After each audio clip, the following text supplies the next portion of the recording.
Hello everybody, thank you for joining us for our KidsMatter Early Childhood webinar for today. The webinar topic is I'm concerned about this child's behaviour, what now?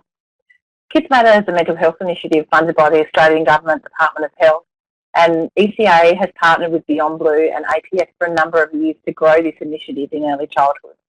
Webinars like today's are one part of the effort to promote mental health in early childhood, as well as providing support for the implementation of the KidsMatter framework in early childhood services. This webinar is going to pick up on some of the issues that we've raised in previous webinars, and you can go to our Shared Thinking blog to find recordings of and resources for these previous webinars. You can also access the webinar calendar on our website for future webinars. So we look forward to not just having conversation with you today, but also into the future in this webinar space. So before we begin, I'd just like to let everybody know that anybody who's attending this live event will receive a certificate. If you're watching in a team, make sure that at the end of the webinar you add everybody's name as you complete the exit survey, so that way everybody who is attending with you will get a certificate.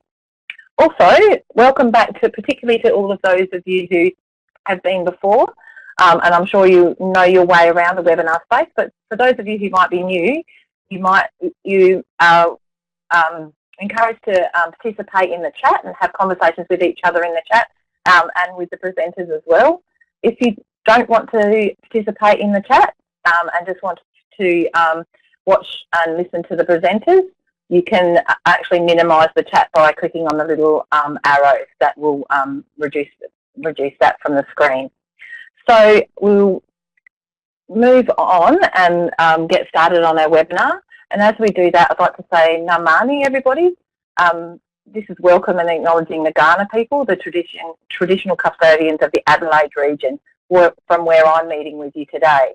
And I want to pay my respects to Kaurna elders past, present and future, but also pay respects to elders in all of the lands that we're meeting on. I'm reminded as we do that we're all part of a mental health team, and that strong mental health support takes groups of people, cultural safety, connectedness and time. And all of these things are explored further in Learning on Country, the companion document for the KidsMatter framework. I encourage you all, when you tread on the lands where you work and live, to acknowledge the country, pay respects to elders, and remember that there's thousands of years of wisdom that we can learn from to help us in our work with children. At KidsMatter, we advocate the importance of supporting adult mental health and wellbeing, taking care of yourself.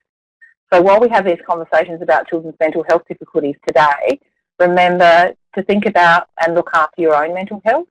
You can find out more about self-care messages on our website.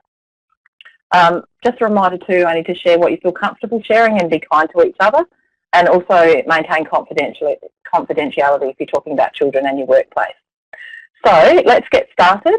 I'd really like to welcome Kerry, my KidsMatter colleague, and Kerry will introduce you to the webinar content and also our guest panellists, who I know you're going to learn a lot from today. So I will hand you over to Kerry and talk to you soon. Thanks, Kerry. Thanks, Sarah.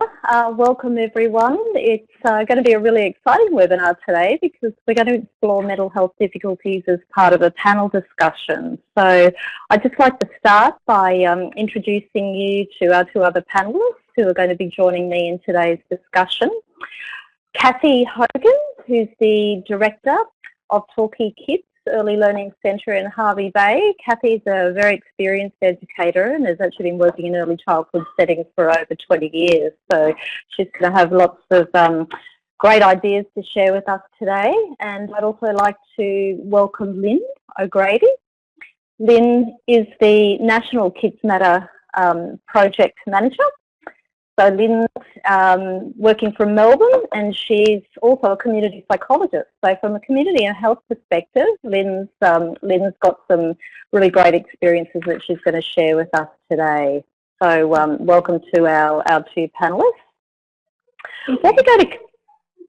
What we're going to cover today in our session, our focus is actually going to be on three key areas. So we're going to be looking at addressing what are mental health difficulties, how can we respond to these, and how do we work with support services? So as part of the panel, we're going to progress through those 3 areas, and hopefully by the end of the webinar today, you'll have a better understanding of some of the terms, mental health difficulties and early intervention, what they mean, and ways that we can respond when we're concerned about mental health difficulties that we might encounter in our services. Also, we'd like you to be thinking about an actual plan for how you connect with community services in your area, and maybe ways to improve that if you're not already working on that area. And we'll present some great tools that will support with that as well. So there'll be some polls and reflective questions as we progress through the webinar. These are a good way to get you thinking, share ideas and opportunities for sharing strategies. So do participate in the polls and let us know what's happening in your area. So we might actually just start with that first poll. Sarah. Sure. Sarah, sure, Kerry. So I'll just put the poll up now. So if everybody would like to add their thoughts about what mental health difficulties are most common in your setting. So what are the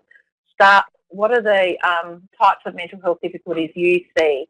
So we've got anxiety, trauma, depression, aggressive or disruptive behaviour, autism or developmental disabilities, and some others there. And if there's something that's on the list that you are finding in your service, you could pop that in the chat as well. So it looks like anxiety there, Kerry, seems to be one of the most common ones. Yes, yeah, it's way ahead, isn't it? Mm. And also, yeah, that challenging, aggressive and disruptive behaviour, which especially in a group, I mean, it's a challenge for everybody, for children as well, but, you know, especially in a group setting, that's always a very difficult thing to respond to. Yes, and I've just noticed in the chat someone has asked about if this is about children or parents and educators as well, and that's a really interesting question. I mean, our focus today is on children, but that is a really interesting thing to think about, isn't it? Yes, and I think we'll probably, as we're thinking about things that we present today, it's always really useful to just reflect on, you know, how some of this impacts on parents, I think. Right, well, I might stop the poll now if everybody's had a turn. So yeah, it looks like anxiety seems to be the most common thing that people are experiencing in their settings.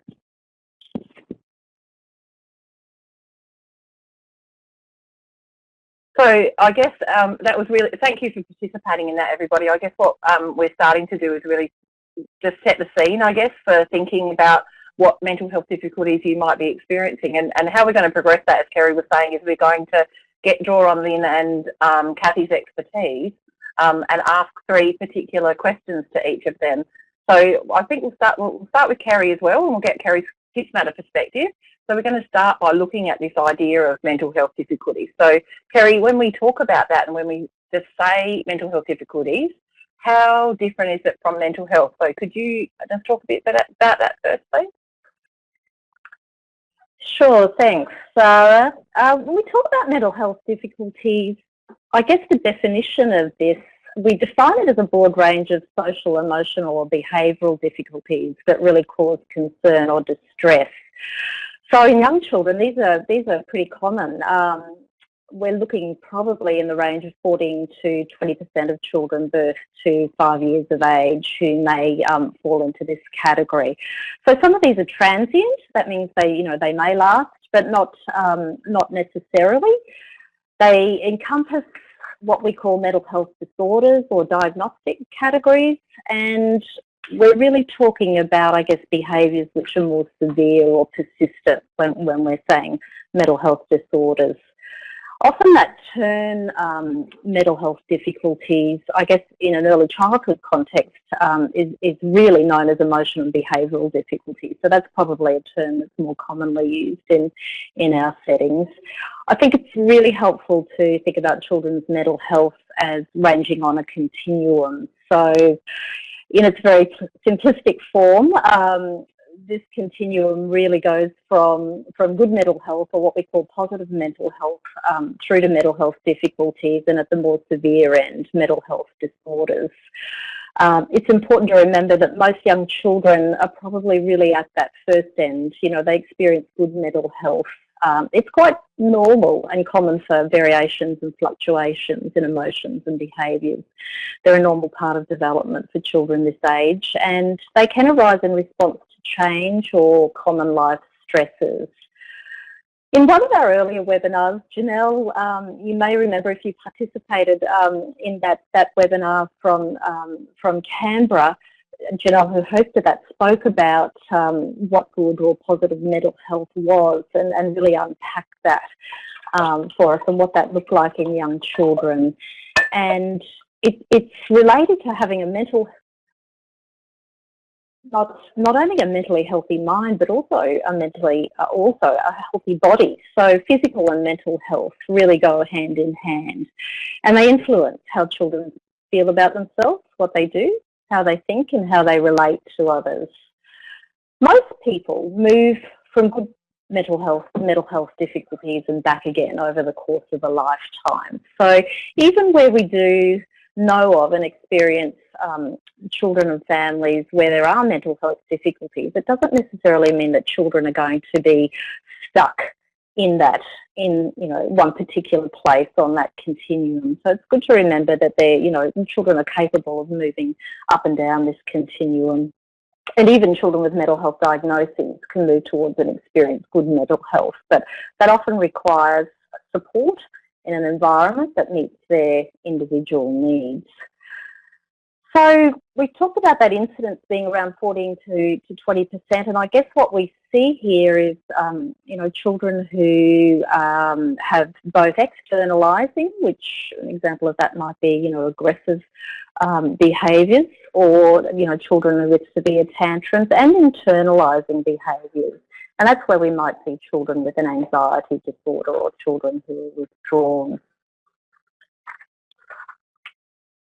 Okay, so that's pretty much mental health disorders in its definition.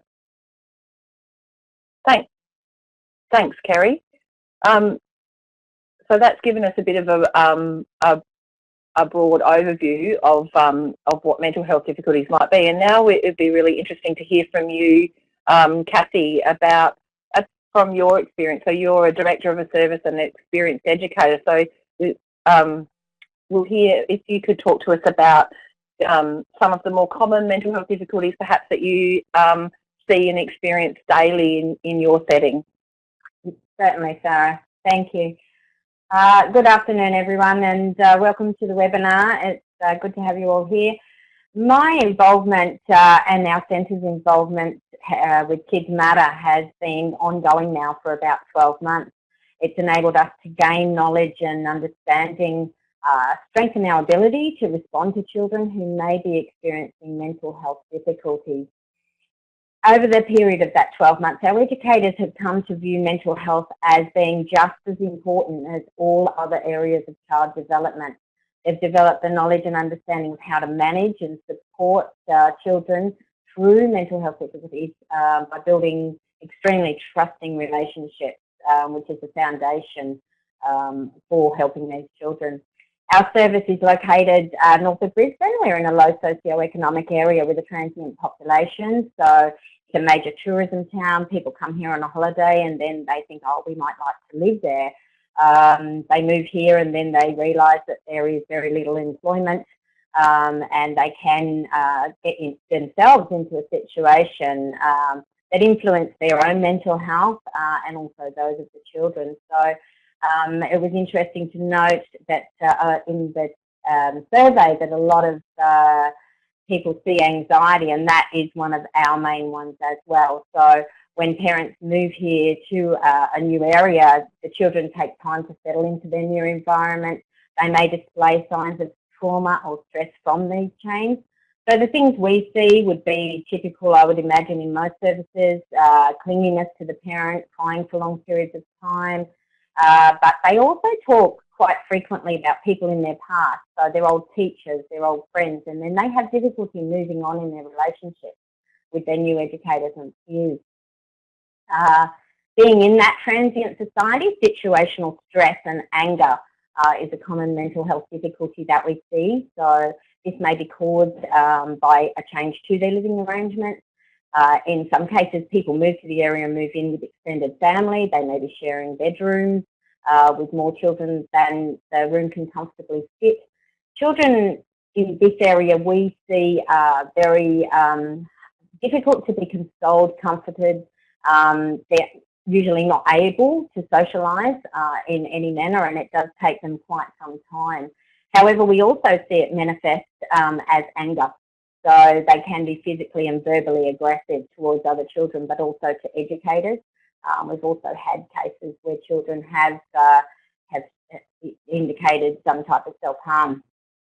So when we're looking at that attachments and separations, it is very commonplace in children's services. However, it's when it moves along that continent that Kerry was talking about, that it can be identified as a mental health difficulty. When it appears in older children, maybe it doesn't subside with time, or they are actually unable to build that new relationship with the educators and peers. So the type of things we see, and I imagine other people would see as well, would be fear, avoidance, so avoiding any situation, new situations, and anxious feelings. We have had cases where there is selective mutism. So what we mean by that is the person or the child is capable of speech but does not speak in specific situations or to specific people.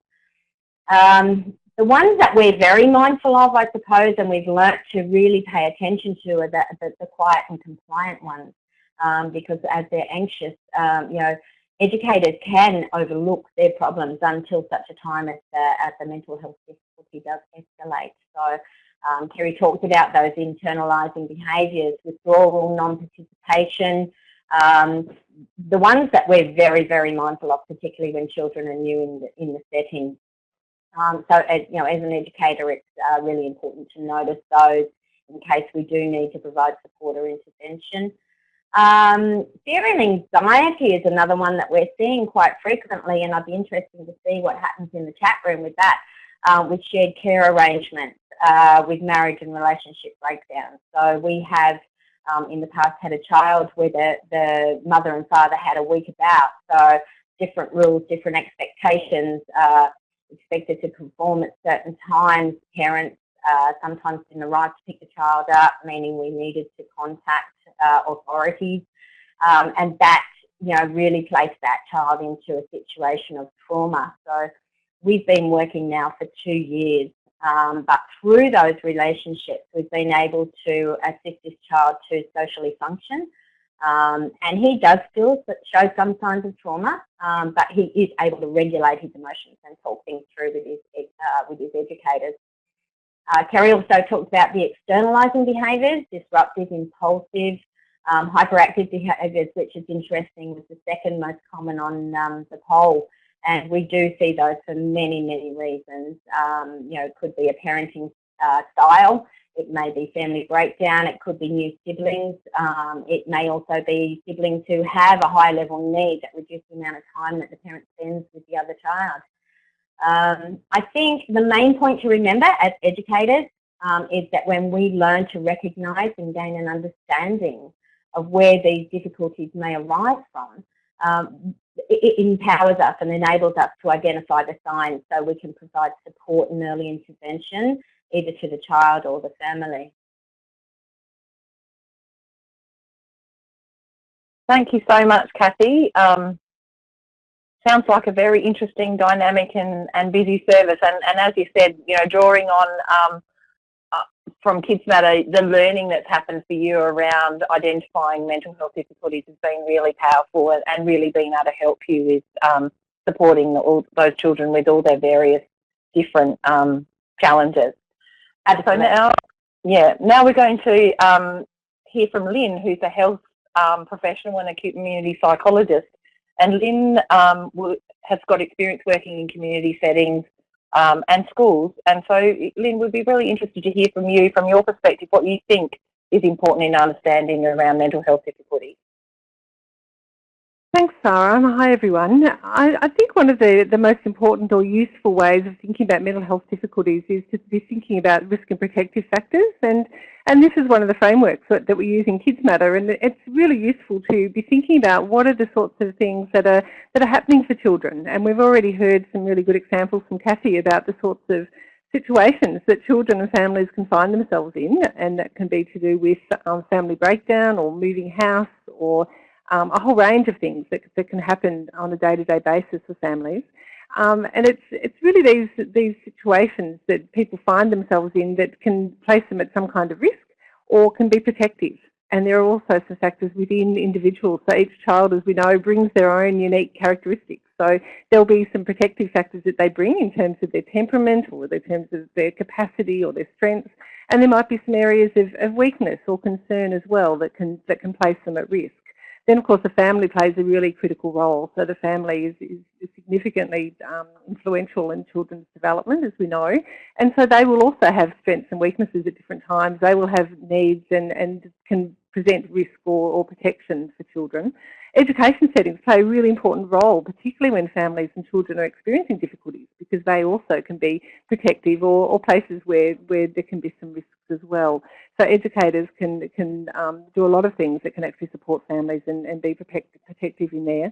And of course, neighbourhoods, communities, broader society, and all the things that are happening in the bigger world out there can also impact on children and families and on you as educators. So all of these things come together, and it's a useful framework that we will be using as a health professional. They're the sorts of things that we'll be trying to get a picture of and try to work out what's going on and where are those protections, where are the sorts of things that we can build on as much as the areas of concern that we might be worried about. Part of all of that is the relationships, and they're really key, and we know that children develop within the context of relationships. It's how they gain that sense of importance, it's how they develop attachment and trust in people so that they can grow and develop and trust others.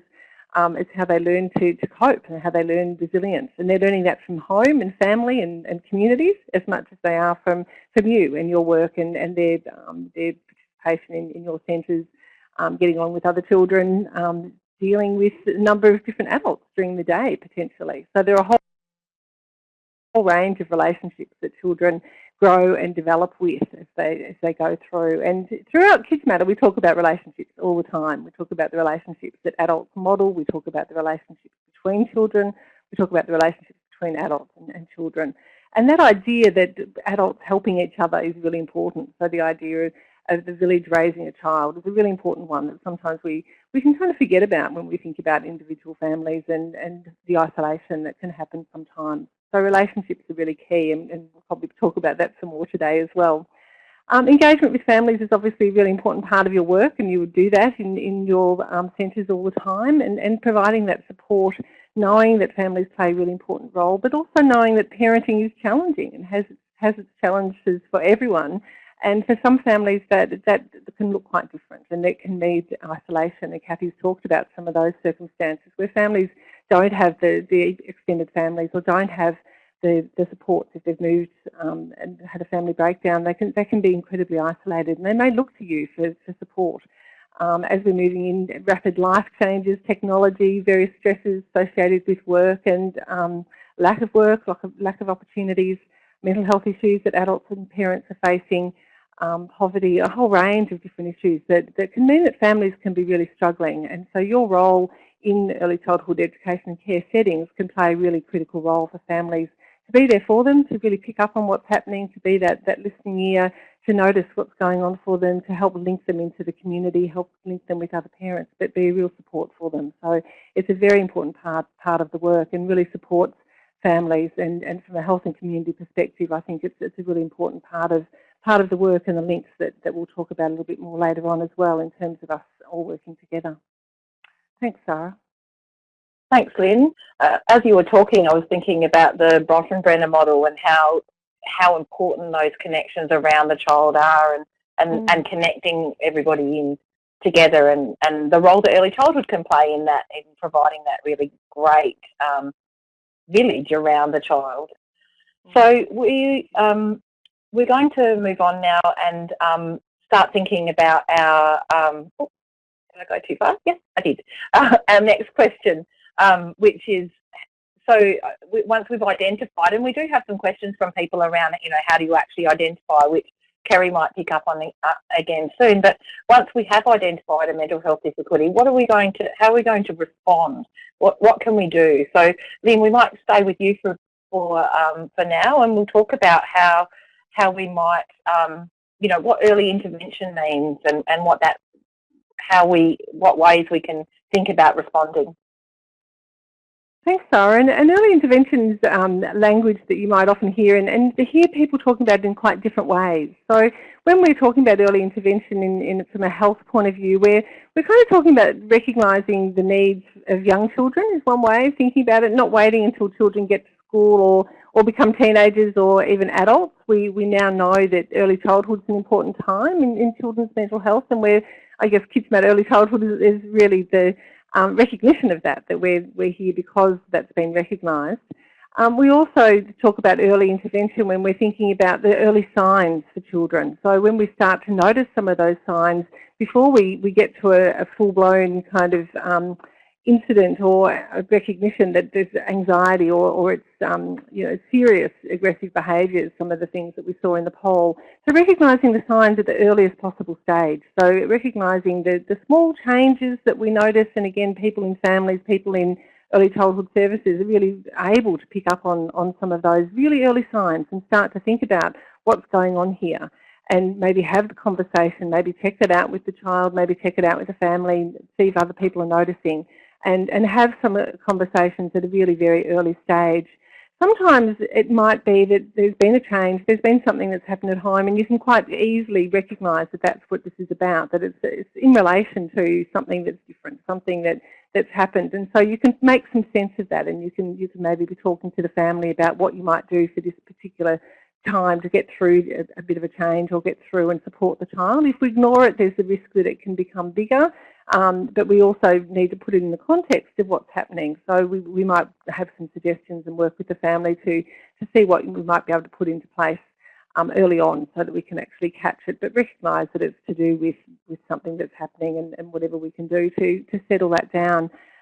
Sometimes it can be difficult to have those conversations with families. So if we're wanting to have the conversation, it's important that we're thinking about what it might be like for the families, what the relationship is that we have already, and how they might respond. And so for some parents, it can be quite a relief that somebody has noticed something, and that an early childhood worker is noticing and is caring enough and wants to offer some help or wants to check out what's going on. And it can be enormous relief to notice that somebody else is concerned, somebody else is noticing something, because as a parent it can be difficult sometimes to know whether you sort of should be concerned or not. So that can be helpful.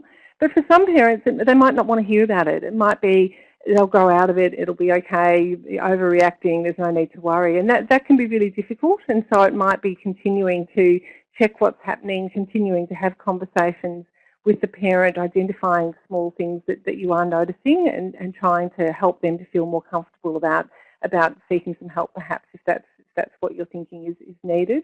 Sometimes there's still stigma around mental health and mental health concerns, particularly in younger children, that mean that parents can take a while to actually hear what your concerns are. But it's certainly worth persevering, trying to help parents, but listening and responding to where they're at with that as well, because we need them on board to all work together. So this idea of working partnerships with families and effective ways of working together is a really important one, and it comes from the trust and the relationship that you have on a day-to-day basis. So you would have lots of parents that you would have good relationships with and have engagement with and have participation in activities, and they might be parents that you can then raise these questions with quite easily and might feel very comfortable raising any concerns.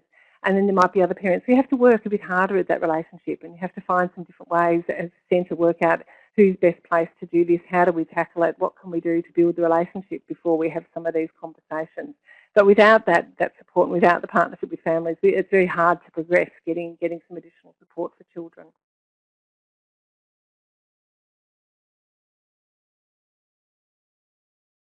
So some of the things to be thinking about when we're talking about these concerns and sharing concerns with families is just expecting varied responses from families. So don't expect they're all going to be ready to hear what you've got to say. and using language and ideas around partnership, shared planning, and that idea of we're working together to support the child. So the common interest is the child. The parents are concerned about the child, and your role is to support the child as well. So you keep coming back to that, and it's about what the child's needing, and that can be really useful to keep coming back to that. What it is you're seeing, what it is you're noticing, what it's like for the child, and how we can all work together. Clarifying, listening to concerns so that you can actually have further conversations. So without that listening, people won't listen to us. So hearing and trying to get a perspective from them about what that's about. What is it that's perhaps concerning them? What is it that they're worried about? Knowing what supports are out there is really important as well. So having an idea about what's in the community or what the specialised support services might be, and that might be starting with the family's GP, and that might be helping the family to have that conversation, perhaps giving them a letter for them to take with them and get them some information so that they're more able to have a conversation with the GP and get some support that way. KidsMatter provides some tools that hopefully you've looked at, but if you haven't, this is on the health and community part of the website. And this is an example of one of those tools. It's a directory that has a lot of the information about services that are available to support families and children in relation to mental health and wellbeing. So this would be ideal not to wait until you have a child that's experiencing difficulties, but to do this work as part of your KidsMatter planning, and so to do this well beforehand so that you've really tapped into what's out there and what's going on, who's available, what services are there, what are some of the waiting list issues, what are some of the criteria that's required for the referrals, so that when you do have some conversations with parents, you're really able to say, we know that there are some services that can help with that, and we know the process to get them involved so that you're actually able to move on that quite quickly. Thank you, Lynn. And it's great to hear. I think that having those conversations with families is often a very challenging thing, but I think, the message not to give up, but also to be informed as much as possible. Maybe accessing some of the KidsMatter resources is a really important, two really important messages. So thanks for that, Lynn. And now, Kathy, it would be great to be able to hear from you, and so about maybe the role of educators and not picking up that idea of responding, what responsiveness looks like on an everyday basis in a service. So if you could talk to us about some of the processes that you're using in your centre to support children and families, and what's worked and what hasn't worked. So that'd be great, Kathy. Thanks. Thank you, Sarah. Yeah, I'd like to start there with that topic that Lynn talked about, which is that of relationships. It is the key to everything. It just cannot be underestimated how powerful that building those relationships are. We need to be able to build trusting, responsive relationships with everybody, not just children. So here at our centre at Talking Kids, we take a holistic approach, and we manage our relationships once we have built them. So it's about maintaining that and looking at the connectedness of the mind, the body, the spirit, and responding to everybody's needs. So the educators here have learnt through professional development to pay attention to children's physical, personal, social and emotional wellbeing, and then to nurture these through communications and interactions. There was discussion back there as well on relationships with parents and starting those conversations, and yes, it is difficult. However, once the parent knows that we're interested, when we take the time to build and respond to them, it is really worthwhile. So at our centre, all of our educators come together once a week and we reflect on what responsiveness means in our centre. So they meet, we look at the principles of the EYLF, we discuss practice that occurs at our service. We might set some goals for improvement, or we may acknowledge areas where we're exceeding, and we may be able to mentor younger or less experienced staff. If we look at the early learning framework, it tells us that educators who are attuned to children's thoughts and feelings support the development of a strong sense of well-being. Well, our educators have been trained and have grown to be attuned to children's and parents' needs. So it's a skill that takes time to develop, but when we are able to do it effectively, we are ultimately enhancing protective factors. So and supporting the good mental health of children. So we look at the secure and respectful and reciprocal relationships and the partnerships that we have with families, which are both practices within the early years learning framework. When I go out and I observe my educators in the playground, that they are responsive, they're attuned, they are in the moment with that child. Children particularly having difficulty separating, our educators are not scared to approach them.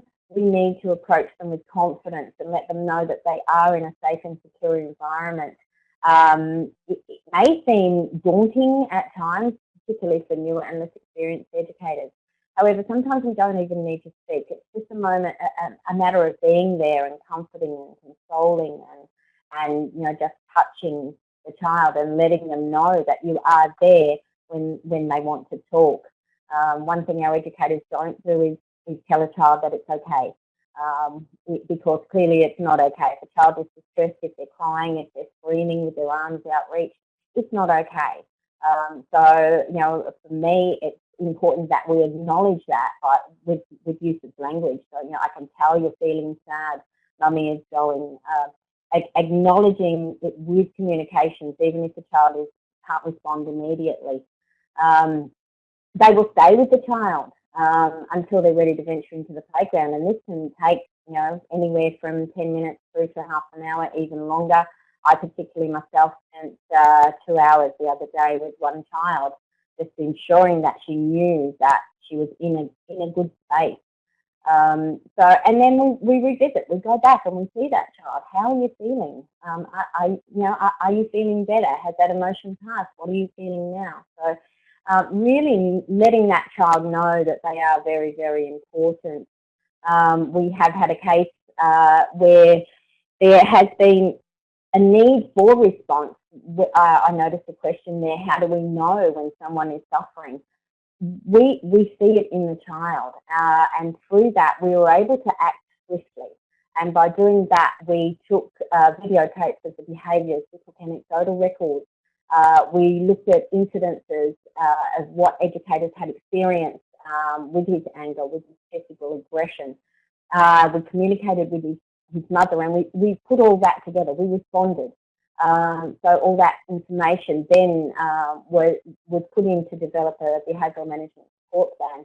That child functions quite effectively now, is socially happy within our environment. I mean, we still have some behaviours, however, they have gone over time just by noticing and being there with that child in each and every single moment that he had. So as part of our educators' professional growth, we do hear videotape and audio tape our teachers so that they can reflect themselves. It's a very powerful tool and it's a very candid reflection on their performance, but it's a valuable process that we use periodically at the centre so they can see how responsive they are to the children here. We have recently reviewed our philosophy, and that was brought about by our involvement with KidsMatter. So we realised our core values had changed. That was a collaborative effort with all educators.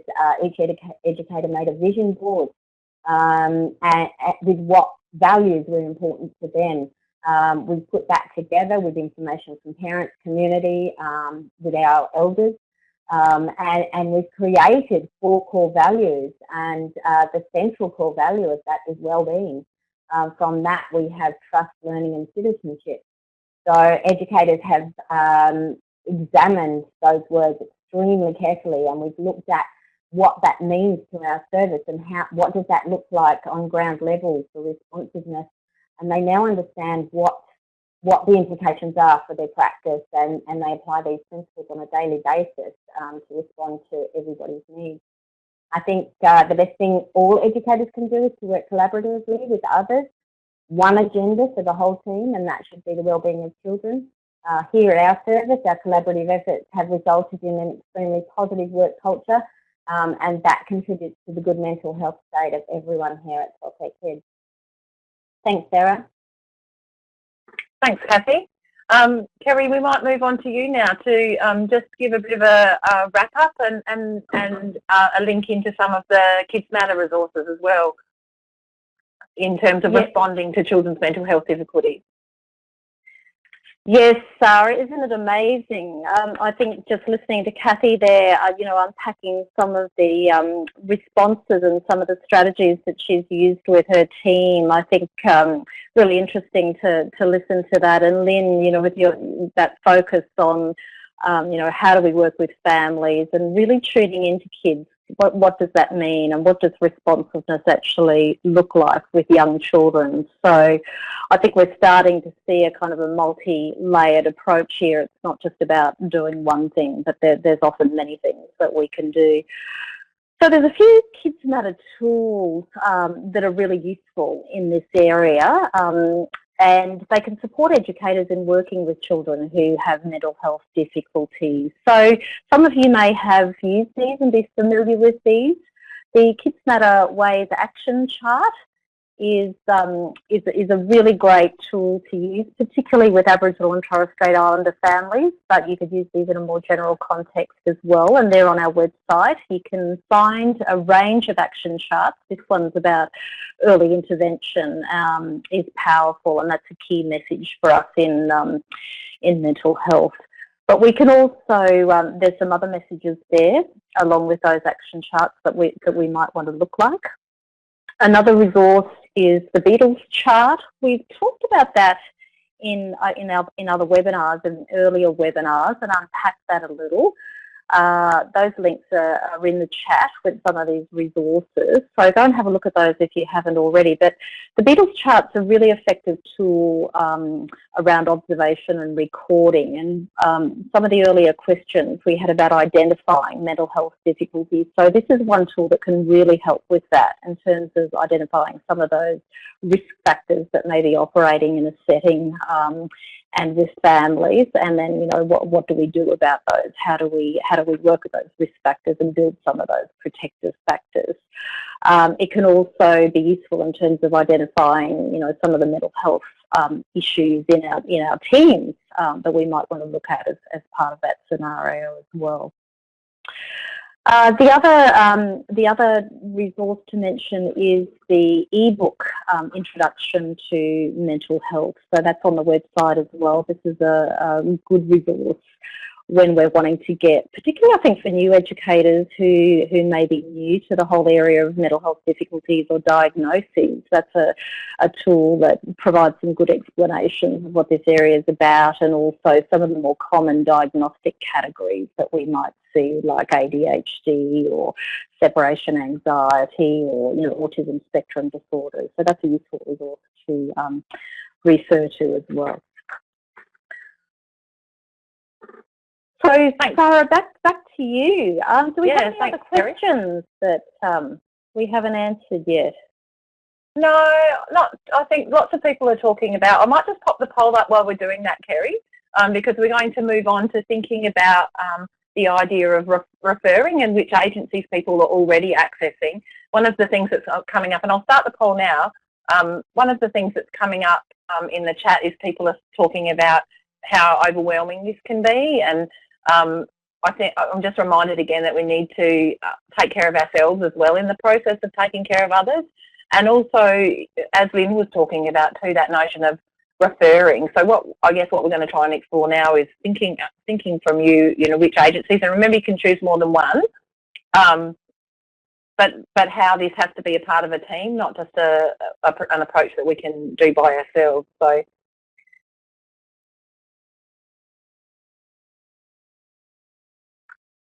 is there anything there that you, if there's anything there that people haven't, don't identify, you might want to let us know in the chat too. That would be helpful, but it's a pretty comprehensive list. And I'm sure people are probably accessing nearly all of those. Pretty even spread. Inclusion support.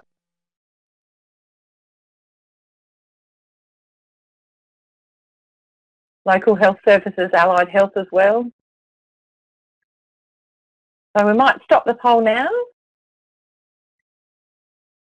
Any comments you'd like to make about that, Kerry? I think, yeah, lots of responses are around the allied health category, isn't? I guess there's a range of professionals that educators are probably dealing with on a day-to-day basis here. So, yeah. I guess that adds to the nature of feeling overwhelmed as well, because there isn't just one place where you can go. It's about having connections with all of those services and all of those support agencies to help you do your work with children, but that can sometimes feel overwhelming too, I guess. Yeah, and I think it would be good, Sarah. Lynn's going to, I think, explore that a little more with us very soon. Yeah, yeah.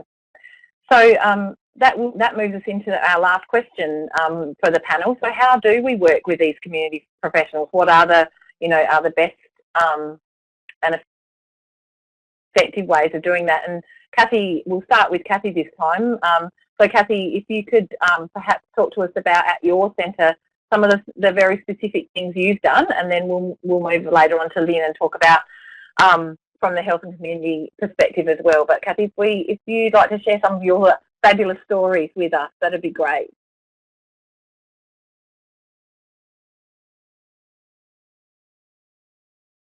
Just might need to unmute yourself, Kathy. Can you hear me? Sorry.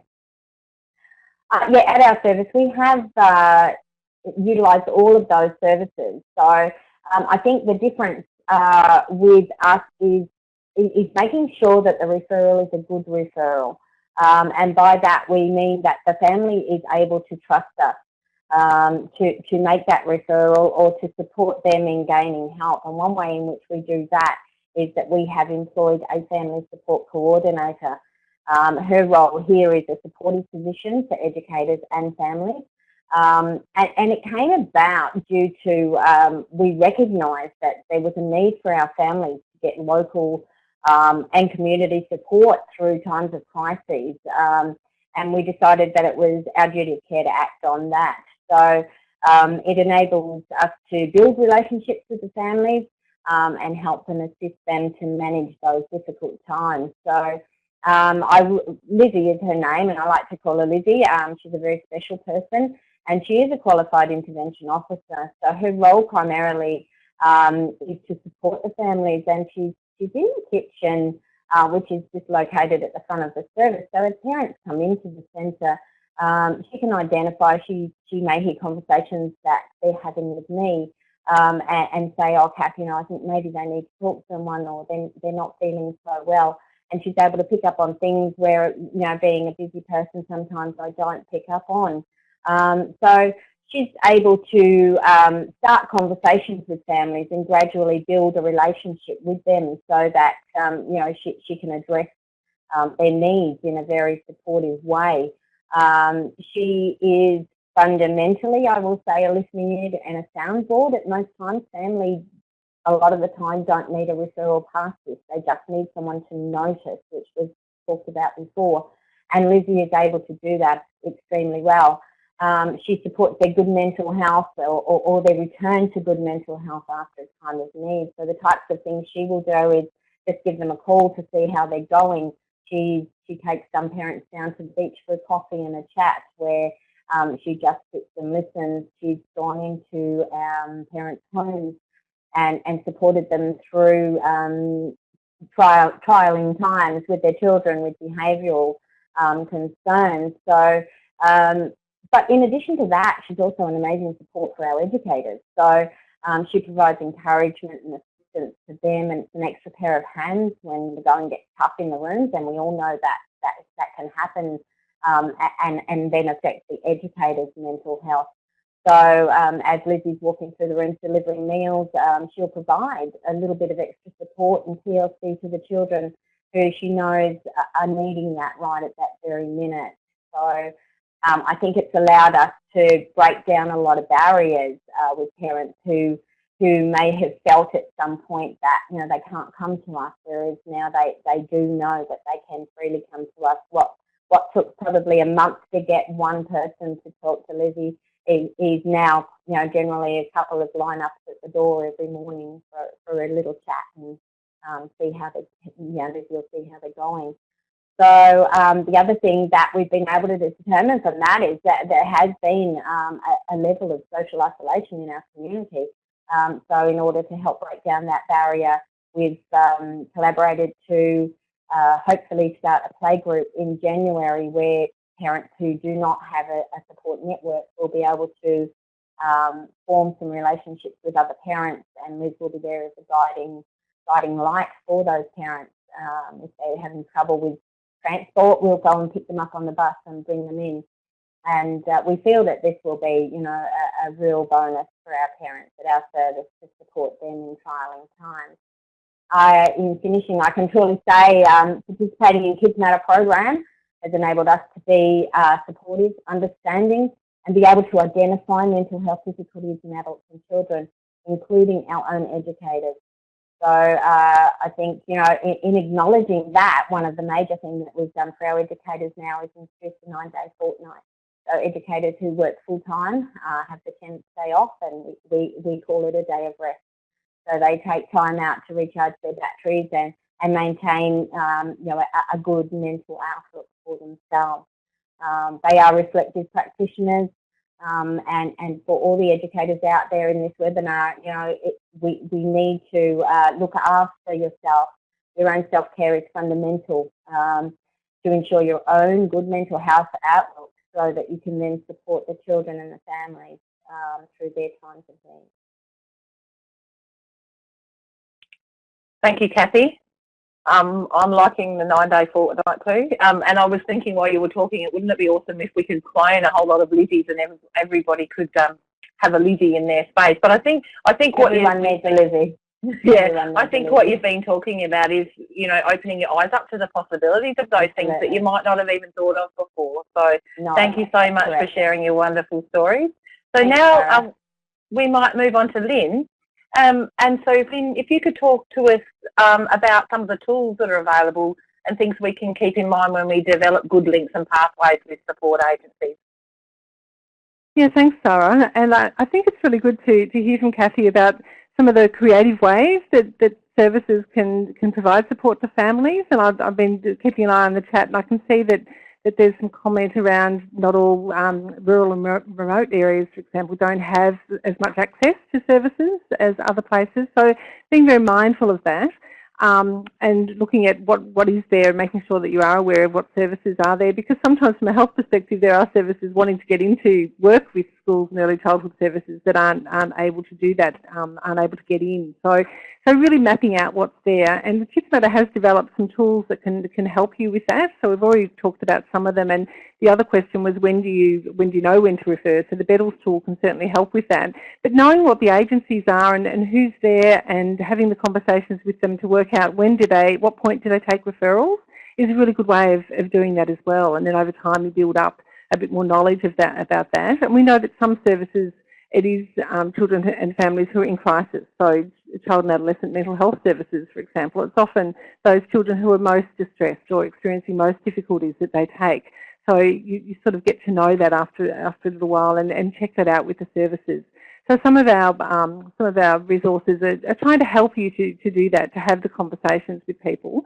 And when you are having the initial conversations with parents as well, and even before when we were looking at the first poll where we had the names of some of the disorders, so anxiety, behavioural disorders, autism, there's also recognition of labelling in early childhood particularly, whether or not that's a good thing and whether or not people are open to that, whether or not some health and community professionals are open to that as well. Sometimes that's not the case. So being mindful of that, I think, is a really useful thing for you to be aware of. And for some people, having a label is really helpful, and it affirms what they're thinking, it gives them something clear.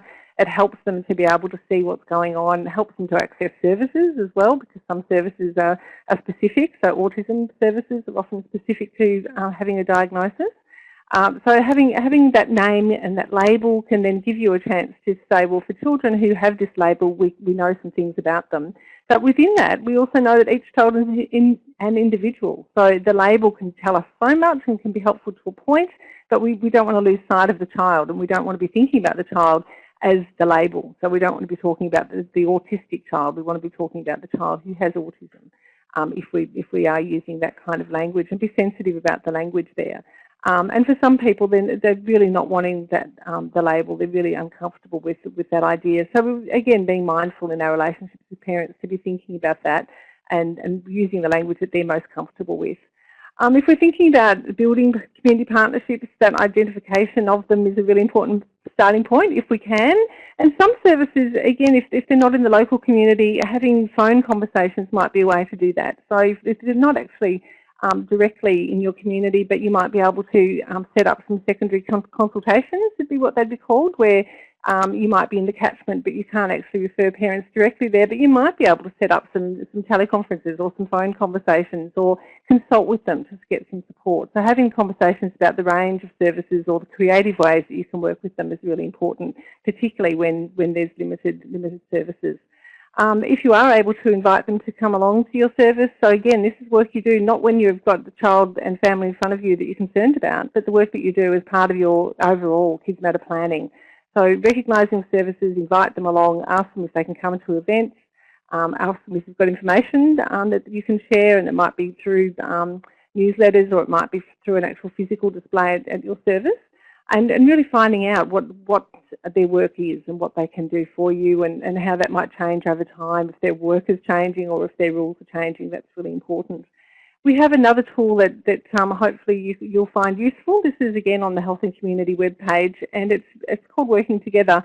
And this is a document for you to complete, because if you're going to have these conversations with health and community partners, you're really wanting to think about what you might need to share with them as well. So who are the people that they should be contacting at the service? When should they contact you? What are the sorts of things that are going to be useful for you to tell them as well, so that they can actually be working with you in the best possible way that you all can work together, and being as clear about that as you can. So who's involved? What are the roles people play? How do we communicate? Is phone, email? What's the best way? How do we include families in that? How do we actually work together in this space? Promoting consistency between education and care services and home is really important. So if we are making referrals out to health and community professionals, really hearing what's going on, what they're suggesting, and how you can build that into your day-to-day work as well, so that children and families are getting one message is really important. And again, just that reiterating that, seeing the child as an individual, building on strengths, understanding them within the context of any mental health difficulties that they might have. And you can share some of those strengths and some of those positive stories, because you get to see them in your work. So sharing them with family and the support services as well can be really very helpful. Thank you, Lynn, for that comprehensive, overview of how important it is to be prepared, and really picking up that point of not waiting until there's an issue, but actually doing this work in preparation and being ready before. And it kind of fits for me with the inclusion support plan and inclusion readiness plan, which is a really good idea to do anyway, and then you don't get overwhelmed in the moment. So thanks so much for that, Lynn. Kerry, we're nearly at the end of our webinar, so Kerry, would you just like to let people know about the component 4 training, and then we'll finish up? Yeah, sure. The component 4 training, as Sarah mentioned, just a little reminder to everyone to go and have a look at that. There's most of what we've talked about today on our webinar in terms of identifying mental health difficulties and some of the supports and how to work with community professionals in our area. There's some great videos that you might want to download and share with your team. So have a look at those topic areas in component 4, and there's some educator resources that go along with those videos to support that, some guides and workbooks as well. And I think that link can be found in our chat box as well. Thanks, Kerry. So we've come to the end of our webinar. So just as we wrap up, I'd really like to say thank you to Kerry, but a special thank you to Kathy and Lynn for sharing their knowledge and their experience and their expertise with us. It's been fabulous hearing your stories, Kathy, and your really comprehensive overview, Lynn, of how we can work more effectively with health and community professionals to do the best we can for children who might be experiencing mental health difficulties, and also for their families. And I think that's part of the complexity of the work of early childhood. I'd also like to thank the rest of the KidsMatter team who are involved today. You would have met some of them in the chat, and you can continue to link with us and continue the conversations on our Facebook page or on Twitter. So we've been connecting with those social media while we've been going, and also for all of you for making the conversations rich. Thank you also for participating. Just a reminder, if you'd like to find more about KidsMatter and begin implementing KidsMatter in your team, then you can find some information on our website.